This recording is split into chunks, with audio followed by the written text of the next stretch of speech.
enjoyed growing up around Aycliffe. Got a lot of close friends there now who I'm still in contact with. Woodham, yeah, it was good.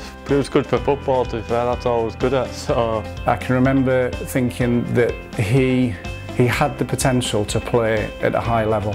I thought he had something that's a little bit different to other people. He had the ability, the technical ability to play passes, to strike the ball in a way that many people don't. I think that what really shone and what really stuck out with it was his vision and his ability to bring other people into the game. Lewis, even as a young kid, he always had something special. I think when he got to 16, he started to really develop physically. Instead of being a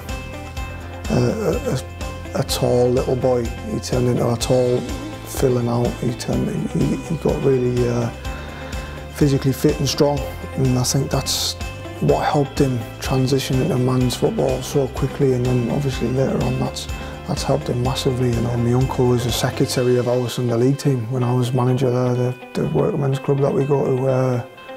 And Lewis played for us at 16-year-old, just left school. And he was a country mile above everyone. And he used to get absolutely levered from pillar to post, kicked around, and my uncle would be going mental on the sideline. His dad, the amount of times me and my old man had to restrain him on the sideline because you think he's going to scrap on and that. But it just, like I say, Lewis would play men's football, 16-year-old, and he was streets ahead of everyone. So you knew as soon as you saw him, he had something about him. He had a bit of an edge about him, which you need in football these days, and he was a good kid to have around, actually. On and off the pitch, he was a good laugh. There was a time, I'd probably say February time in the season I took over, he was literally winning games on his own. So we built the team, well, a formation around him, because it weren't just the amount of goals he was scoring, it was the assists he was getting. His overall performance was, and that's when everyone was starting to say, where's Lewis been? And some of the goals he scored were unbelievable for us. I had a really good season. I think I scored a lot of goals, and then I got a call off Ron Bowen, and he just said come down for a couple of days trial. Came down, a week later I got a phone call saying we're going to give you a 1-year deal.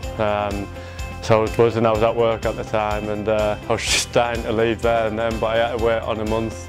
But after that, being here now has changed my life. How did it actually feel when you got that call? And you it was quite emotional.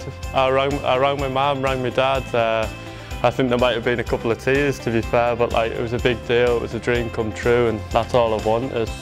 Even just to give him the trial at his age, at 21, we thought it had gone, his dream had gone. And then one day they just come back in Middlesbrough, give him a week's trial, and he phoned us up, crying his eyes out.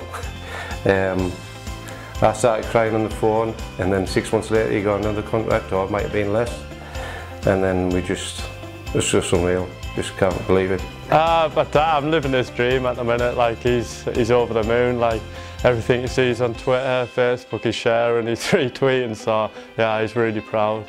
When I first went to the Riverside, I got a season ticket. I'm a big Boro fan.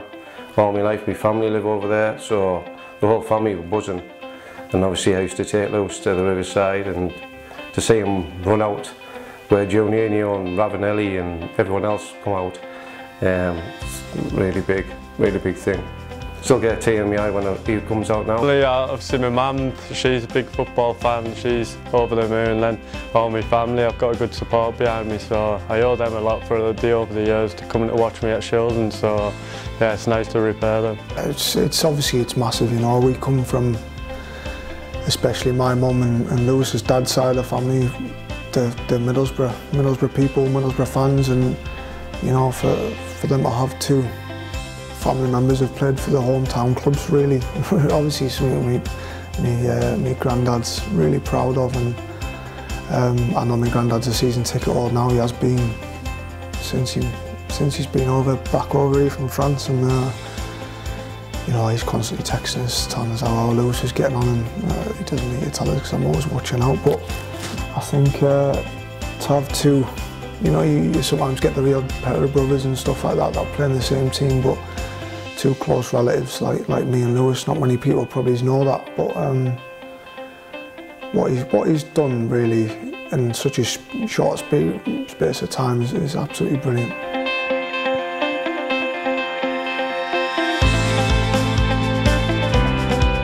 It's always nice to see people go into the professional sporting environment. Yeah, in my time we've had Jason. Jason started in the school at the same time that I did, and Lewis came through a few years later. But you're right, there's a strong history of football in Newton Aycliffe. I think professional football was coming out of Newton Aycliffe, and it's nice to continue that. And I think probably a lot of PE teachers are aspiring professional sportsmen themselves, but maybe just didn't have what it needed to take them over the line. So the next best thing you can do is see other people get into that environment that you wanted to get into. So I watched Lewis play quite a bit at the 23s last year, and it is a real reward to go and to be able to see them compete at that sort of level it is. Lewis has been down the boozer alongside a lot of the fellas, a lot of the lads. He's worked alongside them in the bathroom factory. So now they're seeing one of their peers, one of their lads that they see down the boozer who's playing the championship. So I think they can sort of relate to the path and the story that he's been on.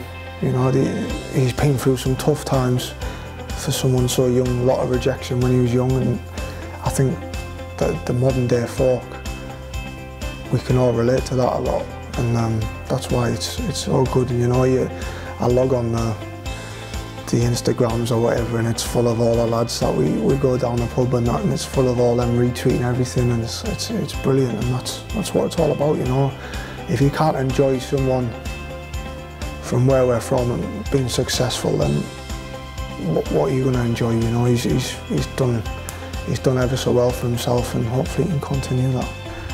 In my opinion, you should be playing from when I watch Middlesbrough as a neutral, because I'm not from up here, but as a neutral, they lack what he can give them, and I read it a lot, and it's not just me that thinks that. Whether it'll be at Middlesbrough, but you know, that time will tell. They've showed again the faith in him, that what they've seen initially, and gave him a new contract. But he's definitely 100% got a long future in the game. He's got to focus on his football, and let's see how, I've already said to him, let's see how hungry you are, let's see what you want to do. Do you want to go and play in the Premier League? Do you want to win things? Do you want to, what do you want to do at your stage? You're still a young man. And like I said before, you're signing a good contract there, a nice contract, 4 years, but can he go after a year and make them give him another one? Because he's doing that well. That's the next challenge, that's what you've got to do, I think. The minute you become content is the minute you're going to go backwards, and I think he knows that.